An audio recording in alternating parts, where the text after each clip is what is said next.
It's the average hockey fan here once again, and today I'd like to get into the game between Tampa and Montreal. It's going to be a great game tonight. It's at 7 p.m. Eastern here in Canada, and oh my god, I'm so pumped for it because I see this as a true test for Montreal. Like, Winnipeg was a big test. It looked good against Winnipeg. Winnipeg's had up and downs this season. Tampa has just been a dominant force the whole season. A slump for them is like a 3-game losing streak. They've had nothing but good all around for Tampa. Their leading scorers are good, their goalies are good, their wins are good, their power play is sick, their penalty kill is pretty good. There's like nothing bad you can say about Tampa. Montreal, of course, has an atrocious power play. Their top 5 scoring hasn't been the best the past few games, but they are a good team. They're a lot better than people expected to be this year. They've had 2 games with Tampa so far this year. They were competitive games. Montreal did lose both of them. Anyways, let's get into the numbers because Tampa's numbers are unbelievable. Even when I was looking at their leading scorers, I was actually shocked. I knew how good Stamkos and Point were. I knew Kucherov was good, but I did not realize he was this far ahead of everybody. I might do a video about how underrated Nikita Kucherov is. He's crazy. How he's not compared to Connor McDavid and Austin Matthews like all the time is beyond me. Anyways, Tampa has 43. The record is 43-11-4. They have 90 points. They're first in the Atlantic. First in the league. Their last 5 games, they're 4-0-1. Their goals for is 229, first in the league. Their goals against is 159, fifth in the league. So they're top 5 in pretty much every category except for the penalty kill. I don't think they're top 5 in the penalty kill. I could be mistaken though.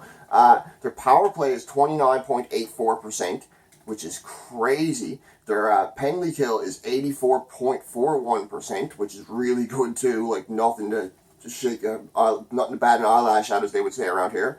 Kucherov, here's their leading scorers. Their leading scorer on their whole team is Nikita Kucherov, and he is having an amazing year.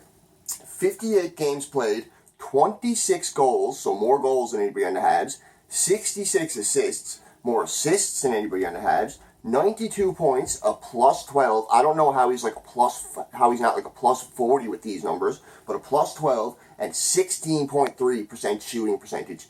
Unbelievable. Every number he has there is hard, and everybody on the Habs except for the plus minus. There are a couple of guys with higher plus minus. Deneau has a higher plus minus. Braden Point is their second leading scorer. He has 57 games played, 33 goals, 41 assists, 74 points. He's a plus 16, and I think the reason why he has those 33 goals, his shooting percentage is an unreal 23.2%. He scores on pretty much a quarter of the shots he takes. So one of the keys to victory for Montreal, don't let Braden Point shoot the puck.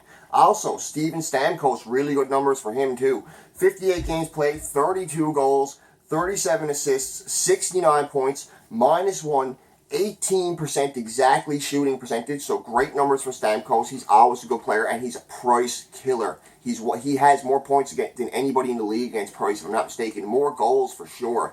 When I think of price killers, I think of Stamkos, Ovechkin, and Matthews. Those guys are just price murderers. Every time he plays against them, they kill Price. The goaltending numbers.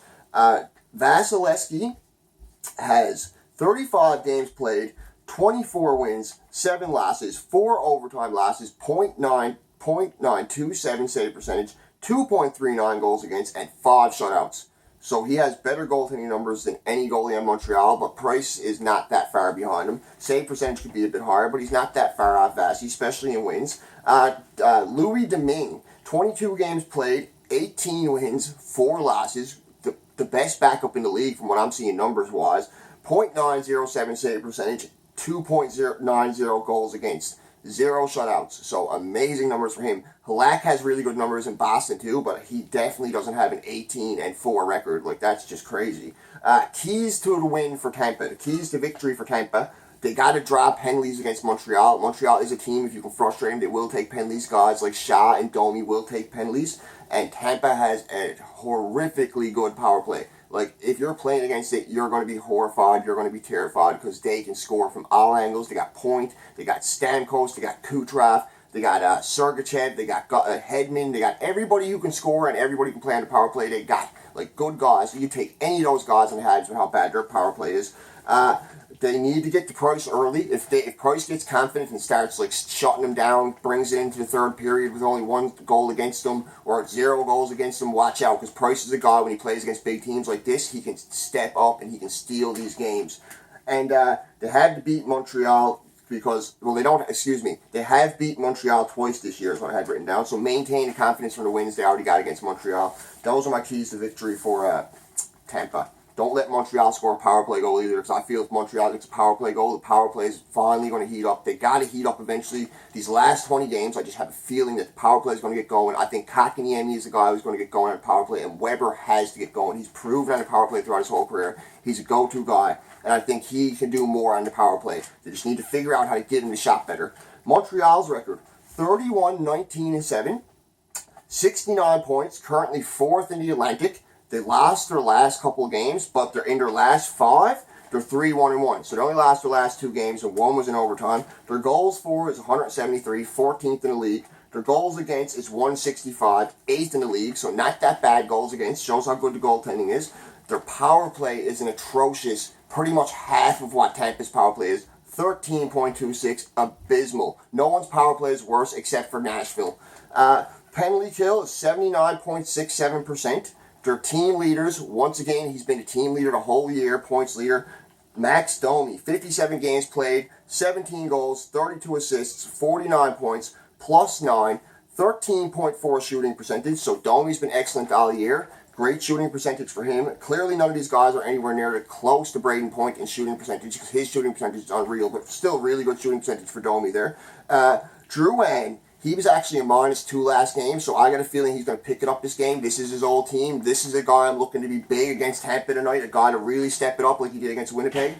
57 games played, 17 goals, 29 assists, 46 points, +1, 11.3 shooting percentage, so good numbers for Drouin all around. He had a rough game last game. Let's hope he picks it up this game. Thomas Tatar, 56 games played, 18 goals, 23 assists, 41 points, +12, 12.5% shooting percentage. So Tatar has been really good this year. I'm getting sick of saying the Tatar thing, but it's just never going to go away. It's been stuck in my head. That's been so big all year. It probably will get played out by the end of this year, but I still say it. Goalie numbers. Carey Price, 43 games played, a very good 23 wins, only 1 behind Vasi, 14 losses, 5 overtime losses, .915 save percentage, 2.56 goals against, 3 shutouts for Price. Niemi, not the best goaltending numbers, but he has more wins than losses, and that's what counts to me with backups. 15 games played, 8 wins, 5 losses, 2 overtime losses, .893 save percentage, 3.61 goals against, 0 shutouts for Niemi. And for keys to victory for Montreal, Price has to be solid. This is a game Price might have to steal it, because Tampa will come at you from everywhere. They will get lots of shots. They will get quality scoring attempts, and they have the guys to bury the puck. If you go on, they get a power play against you, they can make you pay. The power play numbers don't lie. They will make you pay. Don't take a lot of penalties against Tampa. I don't want to see no more than 2 or 3 penalties this game. Even that's pushing it. I'd like to see a penalty-free game if it's possible, because Montreal has to play smart. They cannot give the man advantage to this team. They're just too good to give the man advantage to. Also, the defense has to be good in front of Price. Last game, the defense, they were good in front of Price until the third period. The third period, there was a lot of defensive breakdowns in front of the net, a lot of traffic in front of the net that shouldn't have been there, a lot of defensive collapses. It just wasn't a good game. It wasn't a good third period. It was a terrible third period for the defense. And there was a lot of traffic in front of Price. He had no chance on the Brian Boyle goal earlier. It was just brutal game in the third period. It was a good game going into the third period. They made it look like they were going to be in it, maybe go to overtime, and then all of a sudden the defense just was horrific the last 10 minutes. I was cursing at my TV like crazy. I also had score at least 3 times against Tampa, because if you're going to win against Tampa, they're probably going to score a goal or 2. Unless Price absolutely stands on his head and steals this, they're still probably going to get a goal or 2. They're just that good. They're a team you got to score at least 3 or 4 against to win. Last game, Montreal had 5 goals against them and still lost the game. Had to lead twice, still blew the lead twice. So this is not a team you can afford not to score against. You're not going to win the game 2-1. It's not going to be low scoring against Tampa. If you win against Tampa, it's either really lucky your goalie stood on your head and stole it, or you're going to have to score a lot of goals. My prediction for tonight's game, of course I'm picking my Habs to win. They need this win. This is a big win. Carolina is right behind them. Pittsburgh is right behind them. Buffalo had a bad loss here tonight, but they're still not far off from either. So my prediction for this game is Montreal wins the game 5-4, goes to overtime. Price versus Vasi, ton of shots.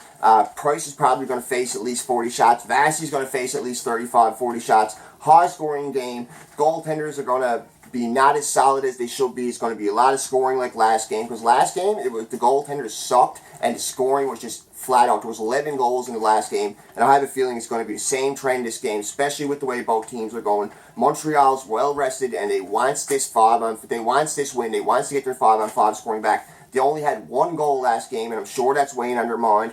Tatar was great last game. Domi was great last game. Galley looked good last game. Their defense was good up until the third, like I said. Price had a very solid game. So yeah, I think Montreal, I think this is going to go to overtime. It's either going to be 4-3 win for Montreal or 5-4 win for Montreal. I think Montreal is going to win it in extra time, and I'm praying for a power play goal or two. Fingers crossed. Everybody say a prayer before the game that Montreal scores a power play goal. Let's see Jeff Petrie blast one by Vasilevsky. I'm assuming the starter's going to be Vasilevsky. I've heard he's been recovering from injury. He hasn't been playing as much, but might be. Anyways, guys, that's my review. Don't forget to like. Don't forget to subscribe. This is Mr. Average Hockey Fan, over and out.